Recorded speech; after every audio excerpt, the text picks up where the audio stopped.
की कथा तो है ना, ये भगवान की। और भगवान के लिए क्या असंभव है? भगवान के लिए कुछ असंभव है ही नहीं। वहां असंभव नाम का कोई पदार्थ होता ही नहीं है। भगवान के लिए कुछ असंभव नहीं है। और अगर ऐसा अनुभव करते हैं तो फिर भगवान के चरित्र में कहीं कोई संदेह नहीं, ये तो लीला है।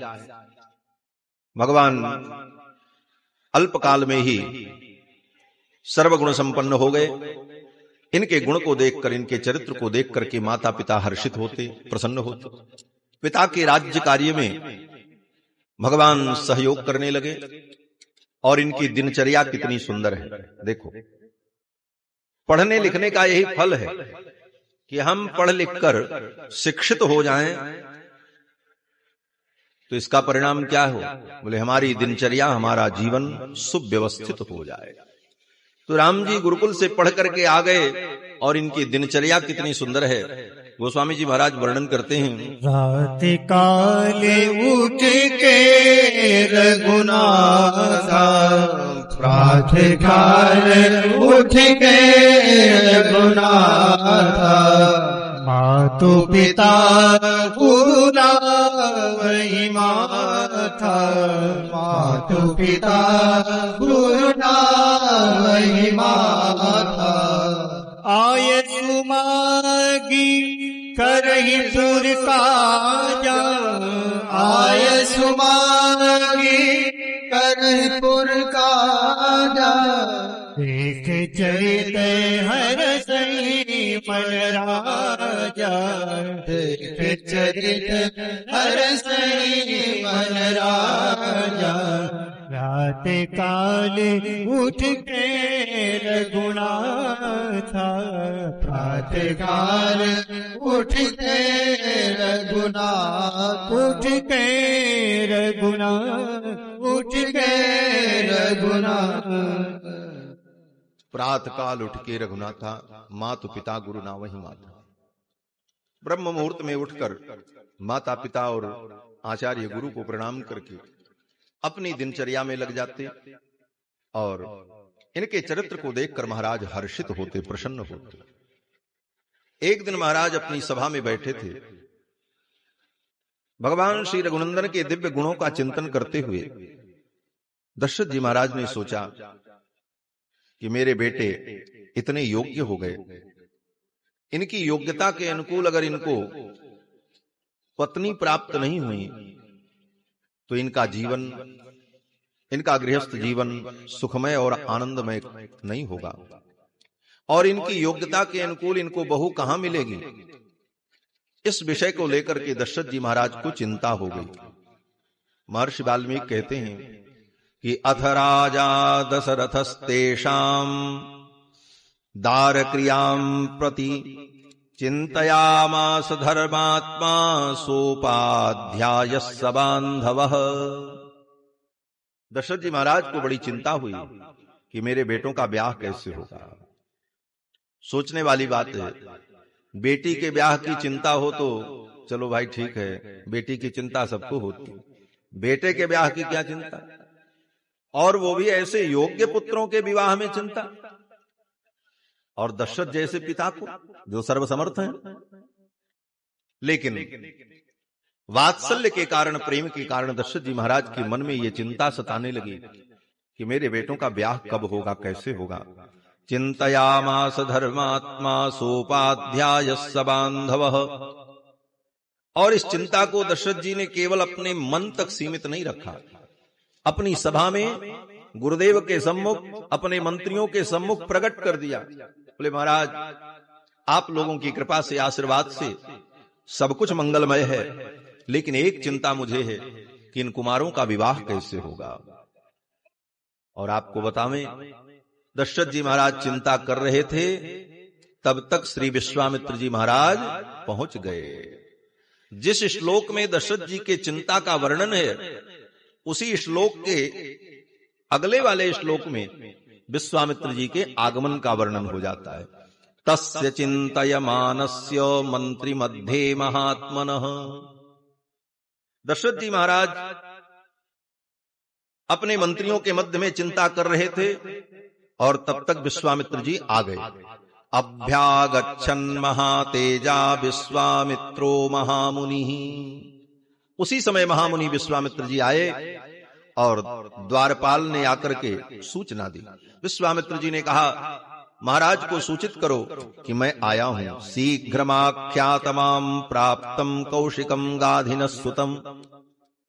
गाधि के पुत्र विश्वामित्र आए हैं, ऐसी सूचना महाराज को दो। दूत लोग दौड़ते हुए गए और जाकर के महाराज को सूचना दी।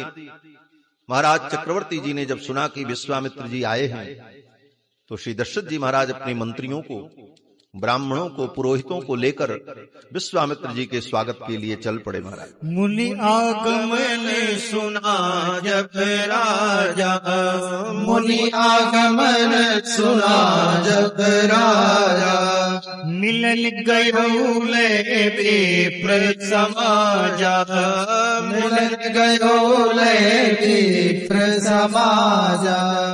करि दंडवत मुनि सन्मानी, करि दंडवत मुनि सन्मानी। निज आसन बैठार निहारी, निज आसन बैठार निहारी। चरण पखार कीन अति पूजा, चरण पखार कीन अति पूजा।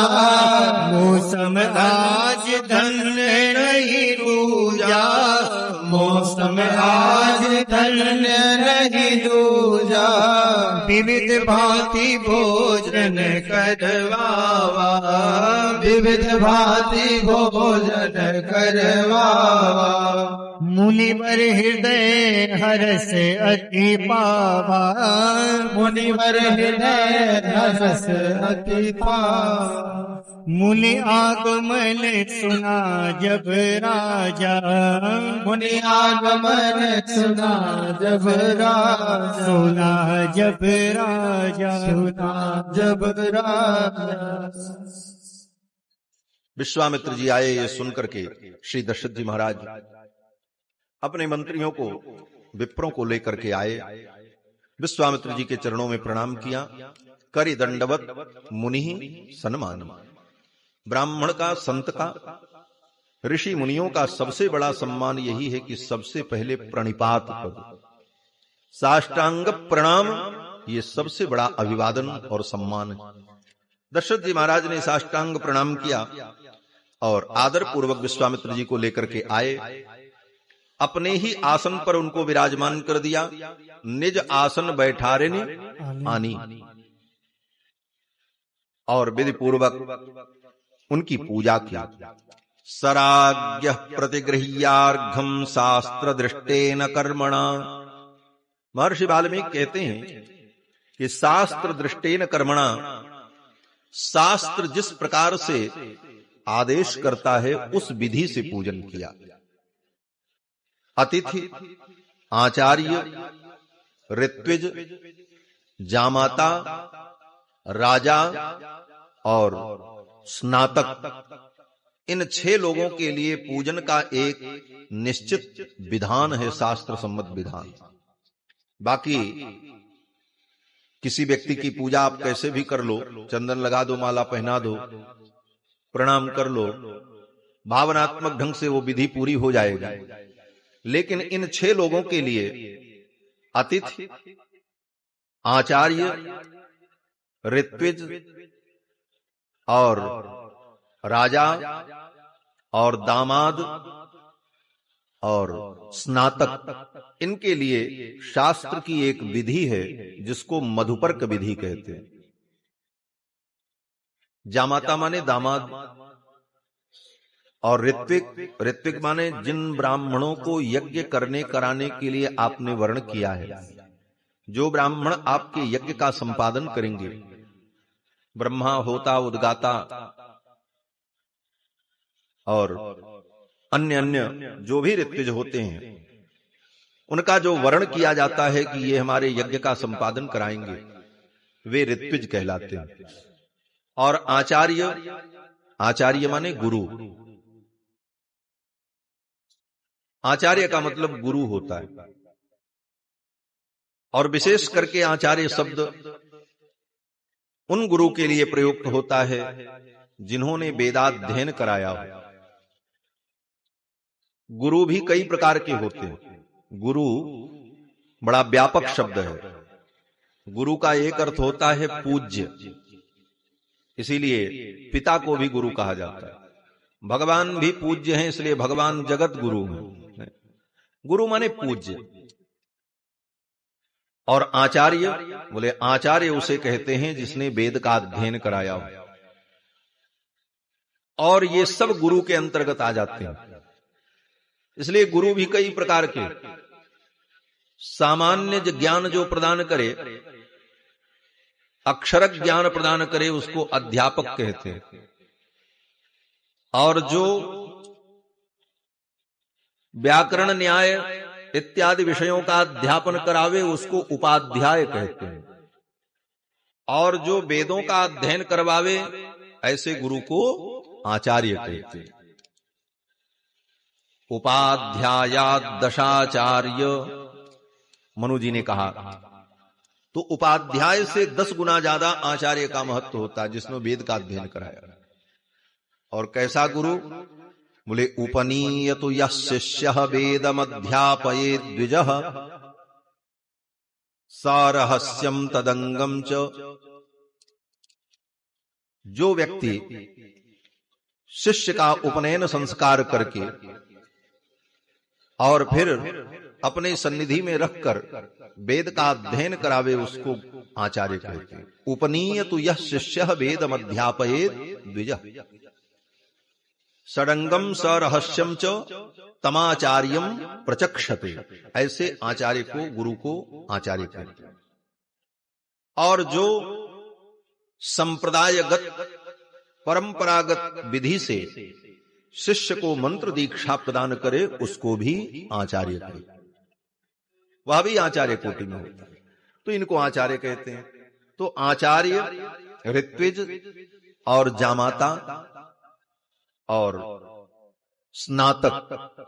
स्नातक माने जिसने वेदाध्ययन शास्त्र का अध्ययन पूर्ण कर लिया है और गुरुकुल से वेद शास्त्र का अध्ययन करके गुरु की अनुमति लेकर के अपने घर लौट आया है, ऐसे व्यक्ति को स्नातक कहते हैं। स्नातक माने समावर्तन संस्कार में जिसका अष्ट कलश के द्वारा स्नान संपन्न हो गया, विद्याध्ययन पूरा हो गया, उसको स्नातक कहते हैं। और अतिथि, अतिथि का मतलब तो जानते ही। और राजा, राजा सम्माननीय होते। तो इतने लोगों को शास्त्र की विधि से आदर देना चाहिए, इनका समर्थन करना चाहिए। शास्त्र दृष्टेन कर्मणा। और वो विधि क्या है? बोले, मधुपर्क विधि है। मंत्र पूर्वक उन्हें आसन देना, आसन देने के बाद मंत्र पूर्वक उनके चरण का प्रक्षालन, फिर हाथों में अर्घ्य प्रदान, अर्घ्य प्रदान के बाद चंदन तिलक और फिर मधुपर्क समर्पण। और मधुपर्क समर्पण करने के बाद एक गोदान उनको दिया जाए। इसके बाद पुष्पमाला और आरती धूप दीप जो व्यवहार है वो बाद का विषय है। इस विधि का सभी वैदिक ग्रंथों में, सूत्र ग्रंथों में वर्णन है। सराज्ञ प्रतिगृह्यार्घम शास्त्र दृष्टेन कर्मणा।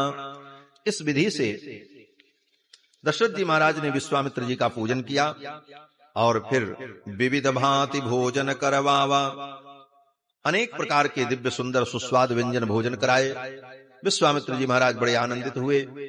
जब भोजन करके तृप्त हो गए, तब दशरथ जी महाराज ने अपने चारों पुत्रों को बुलाया और विश्वामित्र जी के चरणों में प्रणाम कराया। पुनि चरणन मेरे सुत चारी, पुनि चरणन मेरे सुत चारी। राम देख पुनि देह बिसारी, राम देख पुनि देह बिसारी। भय मगन देखत मुख शोभा, भय मगन देखत सतमुख शोभा जनु चकोर पूर्ण सशिलोभा जनु चकोर पूर्ण सशिलोभा जनु चकोर पूर्ण सशिलोभा चकोर पूर्ण। पुनि चरणन मेले सुतचारी, चारों पुत्रों को विश्वामित्र जी के चरण में प्रणाम करवाया। विश्वामित्र जी ने भगवान श्री रघुनंदन को जब देखा तो राम देख मुनि देह विसारी, भगवान के मुख कमल का सौंदर्य देखकर श्री विश्वामित्र जी महाराज अपनी सुध बुध भूल गए। राम देख मुनि देह विसारी, देह अपना विस्मृत हो गया और विश्वामित्र जी महाराज अपलक नेत्रों से भगवान श्री रघुनंदन के मुखारविंद का दर्शन कर रहे थे। किस प्रकार से? जैसे चकोर चंद्रमा का दर्शन करता है और चंद्रमा की किरणों का पान करता है, उसी प्रकार भगवान के मुखचंद्र का दर्शन करते हुए विश्वामित्र जी आनंद की अनुभूति करने लगे। कुछ क्षण बाद विश्वामित्र जी महाराज के चरणों में प्रणाम करते हुए दशरथ जी महाराज ने पूछा कि आपके आगमन का हेतु क्या है? किस कारण आपका आगमन हुआ? आप आज्ञा करें, मैं आपकी क्या सेवा करूं? जब दशरथ जी ने पूछा तो विश्वामित्र जी ने प्रसन्न होकर पहले दशरथ जी की बड़ी प्रशंसा की। महाराज ऐसी अद्भुत सेवा और सत्कार किया दशरथ जी ने कि विश्वामित्र जी का रोम रोम पुलकित हो गया। वाल्मीकि महर्षि कहते हैं कि हृष्टरोमा महातेजा विश्वामित्रोभ्यभासतो, विश्वामित्र जी ही हर्षित नहीं हुए, हृष्टरोमा उनके एक एक रोम हर्षित हो गए। महाराज ऐसी सेवा दी। प्रसन्न होकर विश्वामित्र जी ने कहा कि सदृशम राजसार्दूल तवैवं भुवि नान्यतः, हे राजन आप धन्य हैं, आपके जैसा कोई राजा इस पृथ्वी पर नहीं। तवैवं भुवि नान्यतः, ये बहुत बड़ी प्रशंसा है महाराज। विश्वामित्र जी कहते हैं आपके समान कोई हो नहीं सकता, और सच्ची बात है। दशरथ जी जैसा कौन हो सकता है? जिसके घर में परब्रह्म परमात्मा पुत्र के रूप में अवतरित हो, ऐसा सौभाग्य किसका हो? विश्वामित्र जी ने बड़ी प्रशंसा की और विश्वामित्र जी ने यह भी कहा कि महावंश प्रसूतस्य, ऐसे महान वंश में आपका जन्म हुआ है जिस वंश में एक से एक बढ़कर प्रतापी राजा हुए। महाराज रघु, महाराज दिलीप, महाराज भगीरथ, महाराज ककुस्थ, ऐसे ऐसे महान राजा जिस वंश में हुए, ऐसे वंश में आपका जन्म हुआ। महावंश प्रसूतस्य, और बोले वसिष्ठ व्यपदेशिनः, आपके समान कौन होगा जिसके गुरु इतने महान हो? वसिष्ठ व्यपदेशिनः, साक्षात शास्त्र की प्रतिमूर्ति ब्रह्मपुत्र वशिष्ठ जिसके आचार्य हों और जिनके निर्देश में जिसका जीवन यापन हो रहा हो, ऐसे महापुरुष के विषय में क्या कहा जाए। विश्वामित्र जी ने बड़ी प्रशंसा की महाराज। इतनी प्रशंसा क्योंकि आचार्य जन कहते हैं देखो भाई, किसी से कोई काम करवाना हो, कुछ लेना हो, तो पहले उसकी प्रशंसा करनी चाहिए कि भाई आप बड़े अच्छे हो, आप बड़े उदार हो, आप बड़े महान हो। जब बहुत कहोगे, प्रशंसा करोगे, और फिर जब अपनी बात सामने रखोगे तो फिर वो ना नहीं कर पाएगा, सोचेगा भाई इतनी प्रशंसा किया है, अब कैसे इसको मना करें। इसीलिए भागवत जी में देखो, जब वामन भगवान राजा बलि के यहां गए 3 पग पृथ्वी की याचना करने के लिए, तो बड़ी प्रशंसा की महाराज, प्रशंसा के पुल बांध दिए भगवान। भगवान ने कहा राजन तुम बड़े महान हो, बहुत बड़े दानी हो, ब्राह्मण भक्त हो, तुम्हारा वंश इतना महान है, तुम्हारे बाबा परबाबा इतने महान हुए कि जिनको देवता भी पराजित नहीं कर पाए, अंत में जिनके लिए भगवान को अवतार लेना पड़ा, हिरण्यकश्यपु का स्मरण किया। तुम्हारे पिता महाराज विरोचन इतने बड़े ब्राह्मण भक्त थे कि ब्राह्मणों के लिए उन्होंने अपना जीवन उत्सर्ग कर दिया। इस प्रकार राजा बलि की बड़ी प्रशंसा की। भगवान ने ही ये सब गुण संसार को सिखाया है। सब गुण के अधिष्ठाता तो भगवान ही। समुद्र मंथन के प्रसंग में भी ऐसा ही वर्णन है। जब असुर लोग अमृत कलश लेकर के भाग गए तो भगवान मोहिनी बनकर के पहुंचे और अपनी माया के द्वारा उन असुरों को मोहित करके अमृत कलश ले लिया।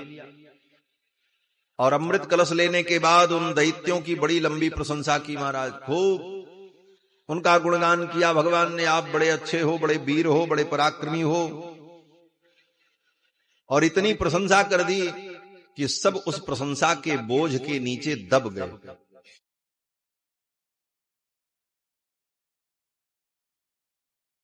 मुनि का कोई विरोध नहीं कर सके। तो यहां पर भी विश्वामित्र जी महाराज ने महाराज की बड़ी प्रशंसा की और फिर कहा कि हे राजन, मैं यज्ञ करता हूं विश्व के कल्याण के लिए, लेकिन मेरा यज्ञ पूरा नहीं होता। मारीच और सुबाहुराम के राक्षस आते हैं और यज्ञ कुंड पर, यज्ञ मंडप पर हड्डी और मांस की वर्षा करके, रुधिर की वर्षा करके मेरी यज्ञ वेदी को अपवित्र कर देते हैं। मारीचश्च सुबाहुश्च वीर्यवन्तौ सुशिक्षितौ, और बड़े सुशिक्षित हैं वो। क्या सुशिक्षित हैं? बोले उनको ट्रेनिंग दे करके भेजा जाता है कि जाओ जहां बाबा लोग यज्ञ करें, धर्म करें, वहां ऐसे काम करना। जैसे आज आतंकवादियों को प्रशिक्षण दे करके भेजा जाता है, आतंकवादियों के प्रशिक्षण का केंद्र चलता है, उसी प्रकार से प्राचीन काल में भी ये सब राक्षस आतंकवादी ही तो हैं। और इनको प्रशिक्षित करके रावण भेजता कि जाओ जहां कहीं भी यज्ञ हो, धर्म हो, उसे नष्ट कर दो। जेहि जेहि देश धेन द्विज पावई, नगर गांव पुर आग लगावई। विश्वामित्र जी कहते हैं कि मारीचश्च सुबाहुश्च वीर्यवन्तौ सुशिक्षितौ, तौ मांसुरिधरौघेण वेदिम तामभ्यवर्षताम। मेरी यज्ञ वेदी के ऊपर आकर के मांस, हड्डी, रक्त इसकी वर्षा कर देते हैं। मेरा यज्ञ भ्रष्ट हो जाता है और मैं उन्हें दंड नहीं दे सकता, क्योंकि मैं व्रत लेकर के बैठा हूं। आप कोई भी यज्ञ करो, अनुष्ठान करो, और उस यज्ञ अनुष्ठान में अगर आपने किसी के ऊपर क्रोध किया, किसी को दंड दिया, तो आपका वो यज्ञ अनुष्ठान नष्ट हो जाता है। यज्ञ का संकल्प कर लेने के बाद किसी के ऊपर क्रोध करना, किसी का अपमान करना, ये सब निषेध है।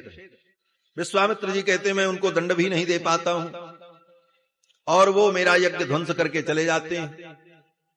तो आप अपने ज्येष्ठ पुत्र राम को मुझे दे दो, उनके द्वारा मेरे यज्ञ की रक्षा होगी और मेरा यज्ञ सफल होगा और आपके पुत्र का कल्याण होगा। इतना कहते हुए विश्वामित्र जी ने यह भी कहा, राजन आप संकोच मत करो, आपके पुत्र जो राम हैं वो साधारण नहीं है। आप तो उन्हें पुत्र समझते हो, लेकिन वो कौन है मैं जानता हूं।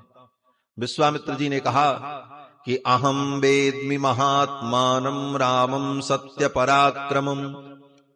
मैं जानता हूं राम सत्य पराक्रम है, उनके पराक्रम का कोई प्रतिकार नहीं कर सकता। इसलिए आप संदेह छोड़कर अपने पुत्र राम को मुझे दे दो। अनुज समेत देव रघुनाथ। अनुज समेत देव रघुनाथ का, अनुज समेत देव रघुनाथ का, निश्चर बद्र में खूब सनाथा, निश्चर बद्र में खूब सनाथा, अनुज समेत देव रघुनाथ, अनुज समेत अनुज के सहित रघुनाथ जी को दे दो। राम जी को बाद में मांगा, पहले अनुज को ही मांगा। अनुज समेत देहु रघुनाथ। लक्ष्मण जी को ही पहले क्यों मांगा? बोले विश्वामित्र जी जानते हैं कि लक्ष्मण जी जाएंगे तभी राम जी जाएंगे, इनके बिना राम जी रह नहीं सकते।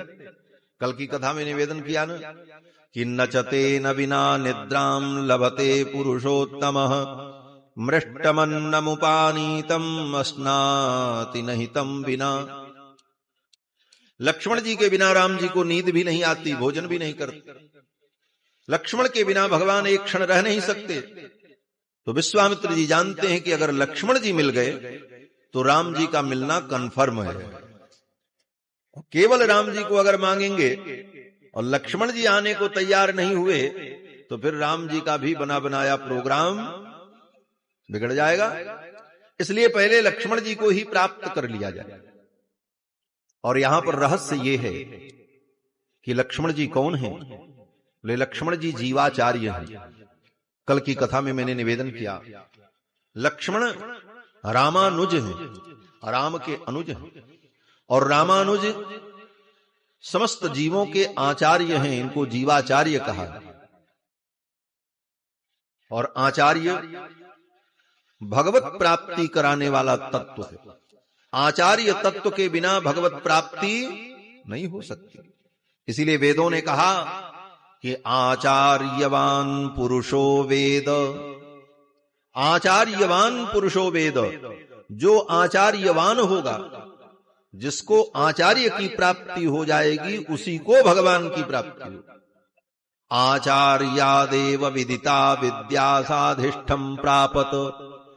आचार्य के द्वारा विदित विद्या ही जीव को ब्रह्म तक पहुंचाती। इसलिए भगवत प्राप्ति के लिए पहले आचार्य की प्राप्ति होनी अनिवार्य है। आचार्य प्राप्ति के बाद ही भगवत प्राप्ति का मार्ग प्राप्त होता है। इसीलिए वेदों ने कहा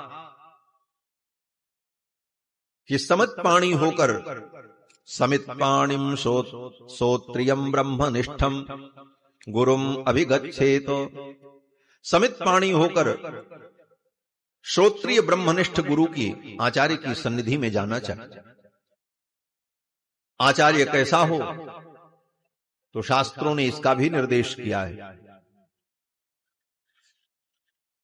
शाब्दे परे च निष्णातम, जो शास्त्र में और परमात्मा में दोनों में निष्णात हो, अर्थात जिसको शास्त्र ज्ञान भी हो और भगवान के चरणों की भक्ति भी। ऐसे आचार्य की शरण में जब जीव जाता है तो आचार्य कृपा से जीव को भगवत प्राप्ति का मार्ग प्राप्त। इसलिए आचार्य का समाश्रयण परम आवश्यक है। और आचार्य कौन है? बोले रामानुज है, जीवाचार्य है। इसलिए विश्वामित्र जी ने सोचा पहले आचार्य प्राप्ति हो तब भगवत प्राप्ति हो। इसीलिए कहा अनुज समेत देहु रघुनाथा, निश्चर बधमय होब सनाथा। विश्वामित्र जी ने कहा राजन आप संदेह न करें, मैं जानता हूं राम सर्वसमर्थ हैं, इनके द्वारा असुरों का विनाश होगा और इनका अति कल्याण, इनका कल्याण।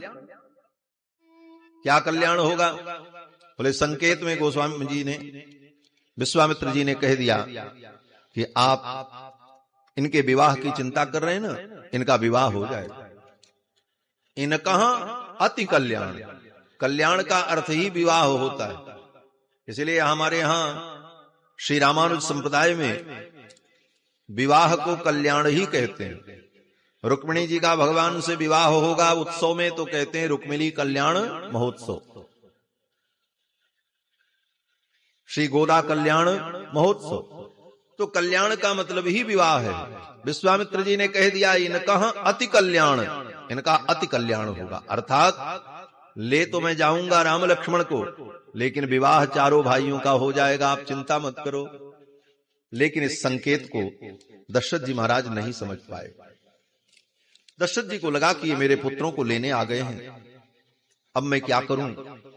दशरथ जी महाराज तो बड़े दुखी हो गए। नरपतिर अभवन महान महात्मा व्यथित मना प्रचचाल चासनात्। ज्यों ही विश्वामित्र जी ने कहा राम लक्ष्मण को मुझे दे दो, इतना सुनते ही तो दशरथ जी महाराज अपने आसन से उठ करके खड़े हो गए। महर्षि वाल्मीकि कहते हैं कि व्यथित मना प्रचचाल चासनात्, अपने आसन से उठ करके खड़े हो गए। और दशरथ जी ने यही कहा, हे मुनिवर, मेरे राम अभी 16 वर्ष के भी नहीं हुए। ऊन 16 वर्षो में रामो राजीवलोचनः न युद्ध योग्यतामस्य पश्यामि सह राक्षसैः। उन राक्षसों के साथ युद्ध करने की योग्यता मेरे राम में नहीं है, आप इन्हें मत ले जाओ, मैं आपके साथ चलूंगा, मेरी चतुरंगिणी सेना आपके साथ चलेगी और मैं उन असुरों से युद्ध करूंगा, आपके यज्ञ की रक्षा करूंगा, मेरे राम को आप मत ले जाओ।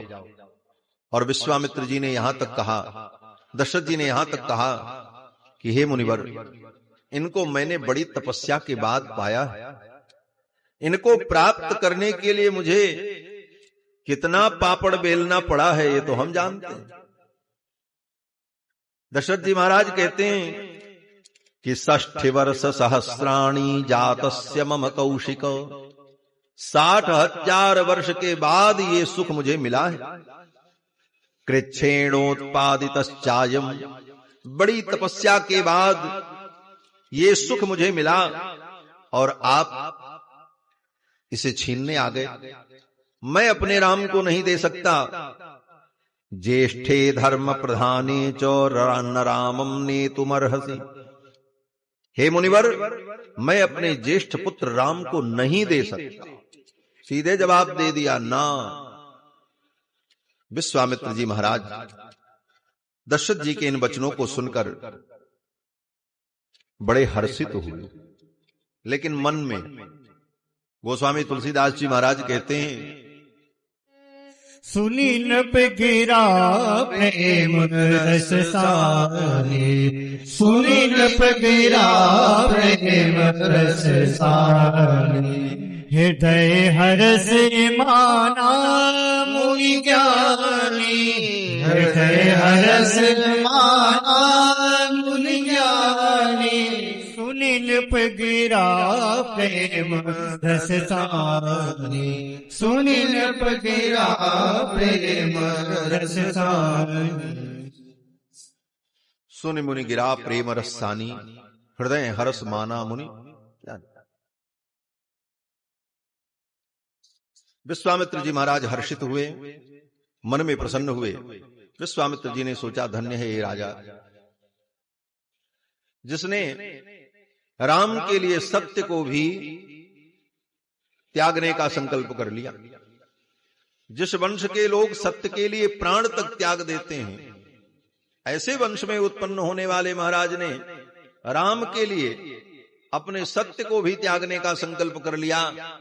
ऐसा त्यागी तो मैंने आज तक नहीं देखा कि महान त्यागी छोटे छोटे स्वार्थ के लिए, छोटी छोटी वस्तुओं के लिए सत्य का त्याग करने वाले तो दुनिया में बहुत हैं, लेकिन भगवान के लिए जिसने सत्य को भी त्याग दिया, ऐसा त्यागी तो आज मैंने देखा। विश्वामित्र जी महाराज मन में तो बड़े प्रसन्न हुए, लेकिन कोई जोर जबरदस्ती तो कर नहीं सकते। विश्वामित्र जी ने सोचा, जिस तत्व को मैं प्राप्त करने के लिए आया हूं, इस तत्व को याचना करके ही प्राप्त किया जाए तो इसमें सुख है। इसे छीन कर प्राप्त किया जाए, जबरदस्ती लिया जाए, क्रोध करके प्राप्त किया जाए तो इसका आनंद नहीं होगा। इसलिए विश्वामित्र जी महाराज ने कहा, राजन, अगर आप अपने ज्येष्ठ पुत्र राम को नहीं दे सकते, कोई बात नहीं। यदि आप अपनी अक्षमता व्यक्त कर रहे हैं तो ठीक है, मैं जैसे आया हूं उसी प्रकार चला जाऊंगा। यदीदम ते क्षमम राजन गमिष्यामि यथा गतम, मैं जैसे आया हूं वैसे ही चला जाऊंगा। लेकिन हे राजन, आप समझ लेना मेरे जाने के बाद क्या होगा। क्या होगा? विश्वामित्र जी कहते हैं कि मिथ्या प्रतिज्ञ काकुस्थ, हे ककुस्थ कुलभूषण, आने वाले समय में लोग यही कहेंगे कि रघुवंश में एक राजा हुआ जिसका नाम दशरथ था। और वो कैसा था? बोले ब्राह्मणों के सामने झूठी प्रतिज्ञा करता था। मिथ्या प्रतिज्ञ काकुस्थ सुखी भव सुहृद्वृतः। ठीक है, आप अपने परिवार के सहित सुखी रहो, लेकिन संसार आपको यही कहेगा कि झूठी प्रतिज्ञा करने वाला ब्राह्मण के सामने प्रतिज्ञा करके अपनी प्रतिज्ञा से मुकर गया, पीछे हट गया, ऐसा अपयश होगा संसार में। और जिसका अपयश होता है वो व्यक्ति तो मृत है, उसको मरा ही समझो। कीर्तिर यस्य सजीवति, जिसके जीवन में कीर्ति होती है वही जिंदा है, और जिसके जीवन में कीर्ति नहीं है, अपकीर्ति है, वो तो जिंदा भी मुर्दा ही है, वो तो मृत है। इस प्रकार जब विश्वामित्र जी ने कहा, विश्वामित्र जी ने अपना कमंडल उठाया, आसन उठाया, चलने को तैयार हो गए। तस्य रोष परीतस्य विश्वामित्रस्य धीमतः चचाल वसुधा कृष्णा देवानां च भयं महत। विश्वामित्र जी महाराज जब चलने को तैयार हुए, पृथ्वी कांप गई महाराज। चचाल वसुधा कृष्णा, संपूर्ण पृथ्वी कांप गई कि विश्वामित्र जी खाली हाथ जा रहे हैं। दशरथ जी महाराज अपने पुत्र रघुनंदन राम को इनके साथ अगर विदा नहीं करेंगे तो असुरों का संहार कैसे होगा? जिस कार्य के लिए इनका अवतार हुआ है वो कार्य कैसे संपन्न होगा? ये सोच करके पृथ्वी भूदेवी कांप गई, क्योंकि भूदेवी ने ही सबसे ज्यादा दुख सहन किया है। रावण के आतंक से सबसे ज्यादा कष्ट अगर किसी को हुआ तो भूदेवी को। देवताओं को उतना कष्ट नहीं हुआ। देवताओं के यहां तो जाकर के रावण ने ललकारा, देवता स्वर्ग छोड़ करके भाग गए। देवन तके मेर गिर कोहा, वो जाकर के गुफाओं में छिप गए। रावण ने कहा जब भाग गए तो छोड़ो इनको, वो लौट करके चला आया। लेकिन पृथ्वी कहां जाए? किसी पृथ्वी पर रावण सारे पाप, अधर्म, अन्याय, अत्याचार करता रहा। और कितने दिनों तक? बोले 27 चौकड़ी। 27 चौकड़ी का मतलब 27 बार सतयुग बीता, 27 बार त्रेता बीता, 27 बार द्वापर युग बीता और 27 बार कलयुग बीता। इस प्रकार 27 बार चारों युग जब बीत गए, कितना दिन बीता होगा कल्पना कर। एक युग, ये कलयुग जो है, केवल इसकी अवधि 4,32,000 वर्ष है, और इसका ठीक दुगना द्वापर है 8,64,000, और इसका 3 गुना त्रेता और 4 गुना सतयुग। इतने वर्ष एक चतुर्युगी में, और ऐसी 27 चौकड़ी बीत गई, 27 चतुर्युगी बीत गई। जब 28वीं चतुर्युगी प्रारंभ हुई तो 28वें चतुर्युगी के त्रेता में भगवान का अवतार हुआ। अभी 28वीं चतुर्युगी चल रही है, इसका कलयुग चल रहा है। इसीलिए संकल्प में बोलते हैं 28तमे कलयुगे कलि प्रथम चरणे। 28तमे कलयुगे, ये 28वां कलयुग चल रहा है इस कल्प का। तो 27 का 4 गुना माने 108 युग, एक माला पूरी हो गई है। और सतयुग, 28वें का सतयुग भी बीत गया, और त्रेता भी समाप्त प्राय था। तो कितना? बोले इन दो को जोड़ दिया जाए तो 110। 110 युग पर्यंत पृथ्वी ने रावण के आतंक को सहन किया। रावण जब चलता तो चलत दसानन डोलत अवनी, चलत दसानन डोलत अवनी, चलत दसानन डोलत अवनी, गरजत गर्भ सबहि सुर रवनी, गरजत गर्भ सबहि सुर रवनी। चलत दसानन डोलत यवनी, रावण चलता तो पृथ्वी कांपती। रावण की गर्जना से देवताओं की बधुएं, देव बधूटियों का गर्भपात हो जाता। उस आतंक को पृथ्वी ने इतने युगों से झेला है, इसीलिए सबसे पहली शुरुआत पृथ्वी ने ही की। गऊ का रूप धारण करके पृथ्वी ही ब्रह्मा जी के पास पहले गई, क्योंकि सबसे ज्यादा त्रस्त पृथ्वी ही। पृथ्वी को बड़ी आशा थी कि भगवान आएंगे और मेरा उद्धार करेंगे, इस दुष्ट के आतंक से मुझे मुक्त करेंगे। और भगवान ने देवताओं को वचन भी दिया। जब अवतार का समय आया तो भगवान ने यही कहा था कि मैं दशरथ जी का पुत्र बनने जा रहा हूं और पुत्र बन करके मैं आऊंगा और सपरिवार रावण का विनाश करूंगा। समंत्रिज्ञाति बांधवम, और रावण को मारने के बाद, उसके संपूर्ण असुरों का संहार करने के बाद 11,000 वर्ष तक मैं पृथ्वी पर रह करके इस पृथ्वी का पालन करूंगा। वत्स्यामि मानुषे लोके पालयन पृथ्वीम इमाम। ये बात भगवान ने क्यों कही पृथ्वी से?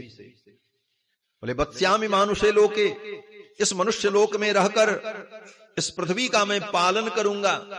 अर्थात इतने दिनों से पृथ्वी जो क्षुभित है, दुखी है, उस पृथ्वी को मैं सुख प्रदान करूंगा, पृथ्वी का पालन करूंगा।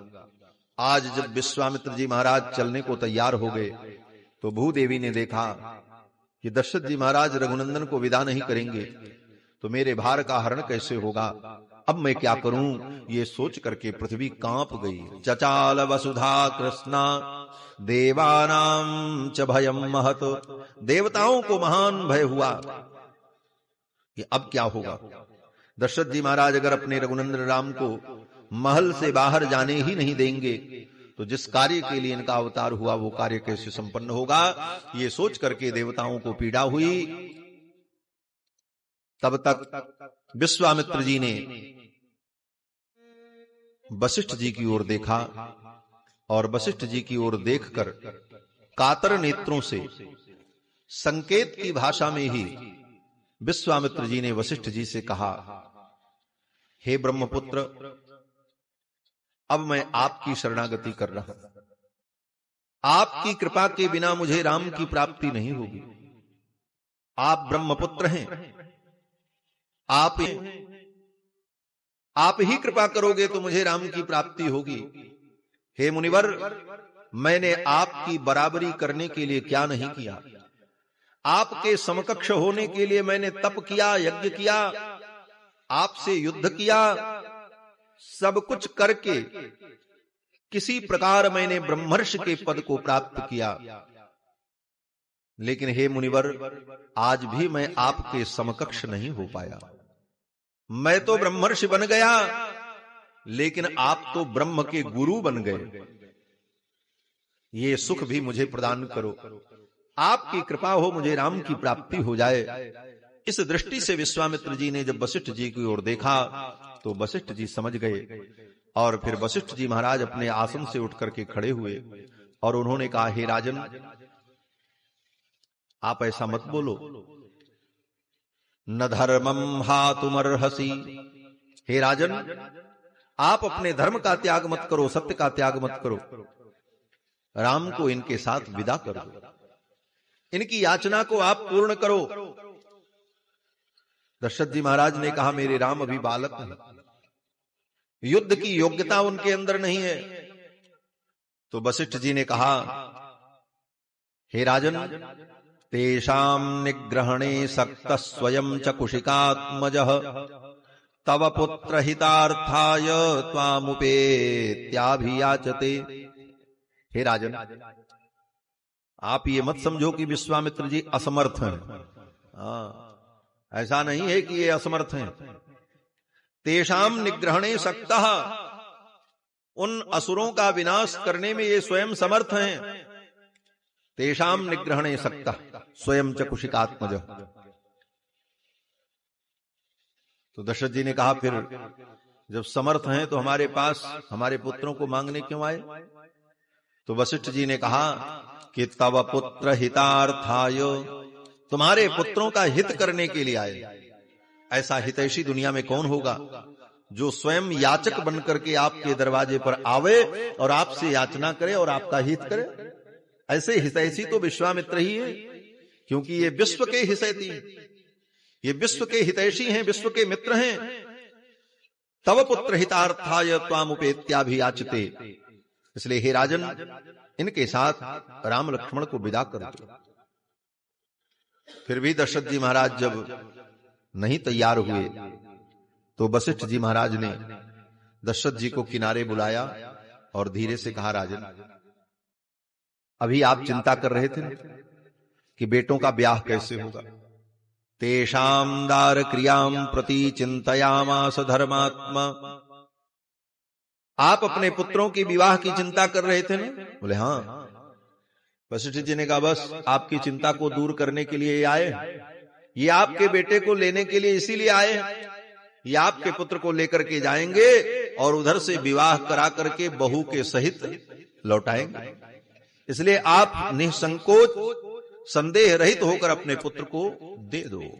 वशिष्ठ जी महाराज ने इस प्रकार जब समझाया, तब वशिष्ठ बहुविधि समझावा, नप संदेह नाश कर पावा। तब वशिष्ठ बहुविधि समझावा, नप संदेह नाश कर पावा। नप संदेह नाश कर पावा, नप संदेह नाश कर पावा। वशिष्ठ जी के समझाने पर दशरथ जी का संदेह दूर हो गया और उन्होंने तुरंत भगवान श्री राम कुमार लक्ष्मण को विश्वामित्र जी को सौंप दिया और सौंपते हुए कहा, हे मुनिवर, ये मेरे बालक मेरे प्राण हैं, आज से मैं इनको आपको अर्पित कर रहा हूं। अब आप ही इनके माता हो और आप ही इनके पिता हो। मेरे प्राणनाथ सुत दो, मेरे प्राणनाथ सुत दो, तुम मूल पिता नहीं को, तुम मूल पिता नहीं को। मेरे प्राणनाथ सुत दो, मेरे प्राणनाथ सुत दो, मेरे प्राणनाथ सुत दो, मेरे प्राणनाथ। दशरथ जी ने कहा, ये मेरे प्राण हैं, हे नाथ, अब मैं आपको इन्हें अर्पित कर रहा हूं। तुम मुनि पिता आन नहीं को, आप ही इनके पिता हो। अब मैं आपको सौंप रहा हूं। दशरथ जी महाराज ने ये नहीं कहा कि आप इनके गुरु हो, कहा आप ही इनके पिता हो। ये कहने का भाव क्या है? हमारे अवध के संत कहते हैं कि जब वशिष्ठ जी ने ये कहा कि ये आपके पुत्रों का विवाह कराने के लिए आए हैं, तो दशरथ जी बड़े प्रसन्न हो गए। तुरंत अपने बेटों को सौंप दिया और कहा, महाराज जल्दी ले जाओ इनको, आप लेकर के जाओ और वहां विवाह जल्दी से करा देना। और मैंने सुना है कि विवाह में पिता की भी आवश्यकता होती है, तो अगर मैं समय से न पहुंच सकूं तो आप ही पिता की जगह पे खड़े हो जाना, सारी विधि पूरी कर लेना, लेकिन ब्याह करा देना। तुम मुनि पिता आन नहीं को। महाराज दशरथ जी ने अपने पुत्र राम लक्ष्मण को सौंप दिया। विश्वामित्र जी बड़े प्रसन्न हुए और विश्वामित्र जी ने कहा, राम अब जाओ और जाकर के जल्दी से माताओं को प्रणाम करो और प्रणाम करके आओ, विलंब हो रहा है, चलना है। भगवान श्री राम गए और जाकर के माताओं को प्रणाम किया। सोपे भूप ऋषि सुते बहुविध देहि असीस शोभे भूपुर शीर्षक बहुविध देहि असीस जननी भवन गए प्रभु चले नाई पद शीस जननी भवन गए प्रभु चले नाई पद शीस हाँ चले नाई पद शीस हाँ चले नाई पद शीस। माताओं के पास जाकर के दोनों कुमारों ने प्रणाम किया। प्रणाम करके आए और विश्वामित्र जी महाराज ने कहा आप चलो। रुके नहीं महाराज। जननी भवन गए प्रभु चले नाई पद शीश। विश्वामित्र जी ने कहा चलो राम। और महाराज जब अयोध्या से विश्वामित्र जी भगवान को लेकर के चले तो लगभग आधा दिन बीत चुका था। अपराह्न की बेला हो चुकी थी। लेकिन विश्वामित्र जी ने सोचा अब निकल चलो यहां से। शाम होने वाली है लेकिन रुके नहीं विश्वामित्र जी।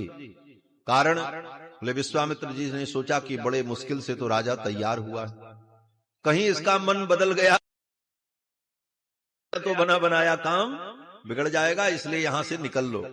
राम लक्ष्मण को लेकर के विश्वामित्र जी चल पड़े। विश्वामित्र जी जब राम लक्ष्मण को पा गए और लेकर के महल से बाहर निकले तो विश्वामित्र जी को लगा कि आज मुझे महान निधि मिल गई।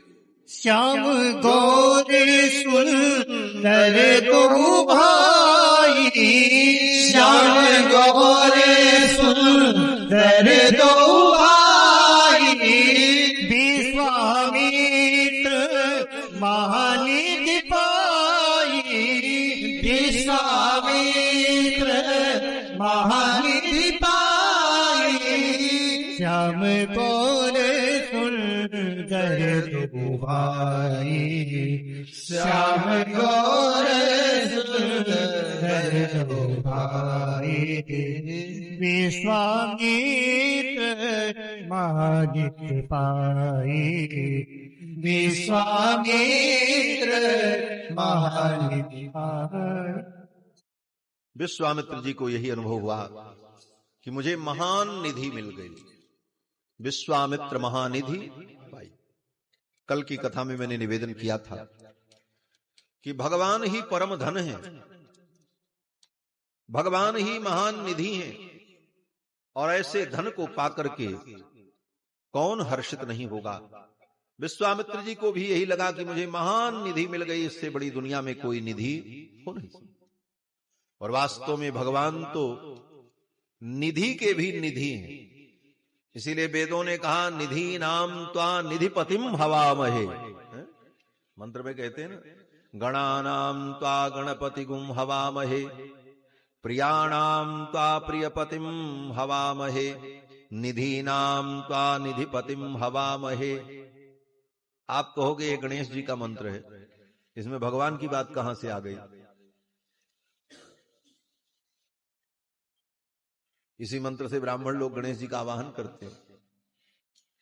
लेकिन वेद के जितने मंत्र हैं वो वेद के मंत्र क्रिया का प्रतिपादन करते हुए ब्रह्म का ही संकेत करते। जितने भी देवताओं के मंत्र हैं वो सब परमात्मा के ही वाचक और बोधक हैं। ये सिद्धांत है। अब कर्मकांड में ये नियम है कि किसी देवता का पूजन करना हो तो उस देवता का नाम या उस देवता से जुड़ा कोई शब्द उस मंत्र में आ जाए तो उस मंत्र से वो काम कर लो, जबकि वो मंत्र उसका प्रतिपादक नहीं है। अब जैसे एक उदाहरण आपको बतावें कि शनि देवता का मंत्र है। नवग्रह की पूजा करते हैं तो कहते हैं कि सन्नो देवी रभिष्टय आपो भवन्तु पीतये संजोरभिश्रवन्तु नः। इस मंत्र को पढ़ करके शनि का आवाहन और पूजन करते हैं ब्राह्मण लोग। लेकिन इस मंत्र में कहीं शनि का नाम निशान नहीं है। सन्नो देवी रभिष्टय, यहां जल की प्रार्थना की गई है। जल तुम कल्याण कारक हो। आपो भवन्तु पीतये, जल की ही प्रार्थना की गई इस मंत्र में, और जल से ही विश्व का कल्याण है, ये तात्पर्य है मंत्र का। लेकिन सन्नो शब्द आ गया और सन्नो से थोड़ा शनि का संकेत हो गया, माने शनि और सन, तो बस बोले शनिचर का मंत्र है, उसी से शनि देव का आवाहन हो गया। केतुम कृण्णन केतवे, उसमें केतु शब्द आ गया तो केतु का मंत्र मान लिया गया, जबकि वहां पर केतु का अर्थ है, केतु माने ध्वज, केतु का अर्थ होता ध्वज, और ध्वज और केतु दोनों एक समानार्थक प्रतीत होते हैं, लेकिन दोनों में थोड़ा सूक्ष्म अंतर होता है। जब आयताकार झंडा हो तो उस आयताकार झंडा को ध्वज कहते हैं, जैसे ऐसे सीधे हो, जैसे इंडिया का, भारत का जो ध्वज है वो आयताकार है।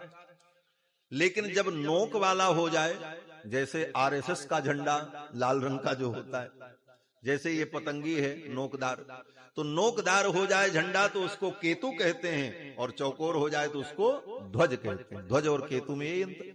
तो केतु माने झंडा, तो केतुम कृण्णन केतवे, वहां पर केतु शब्द का भिन्न अर्थ है, लेकिन केतु शब्द आ गया इसलिए उसको केतु का मंत्र मान लिया। उसी प्रकार इस मंत्र में गण शब्द आ गया, इसलिए इसको गणेश जी का मान लिया गया। गणानां त्वा गणपतिगुम हवामहे, लेकिन यहां पर है गणानां त्वा गणपतिम, भगवान का संबोधन है। जितने गण हैं, गण माने मनुष्य, गण माने जीव, गण माने देवता, ये सब गण हैं।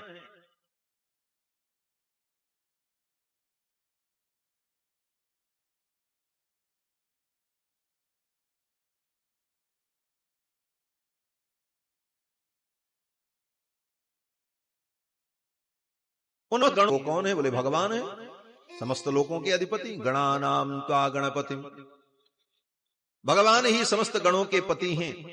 निधि नाम त्वा निधिपतिम, इसीलिए भगवान समस्त निधियों के भी अधिपति हैं। तो सारे मंत्र प्रकारांतर से, संकेत वृत्ति से, परोक्ष दृष्टि से सब मंत्र भगवान का ही प्रतिपादन करते हैं। इसीलिए आचार्यों ने कहा कि वेदे रामायणे चैव पुराणे भारते तथा आदि मध्ये तथा चान्ते हरिः सर्वत्र गीयते। वेदे रामायणे चैव, वेदों में, रामायण में, पुराणे भारते तथा 18 पुराण में और महाभारत में, इन समस्त ग्रंथों में आदि मध्य तथा चान्ते, आदि में, मध्य में, अंत में हरिः सर्वत्र गीयते, भगवान का ही गान किया गया है। वासुदेव परा वेदा वासुदेव परामखाः,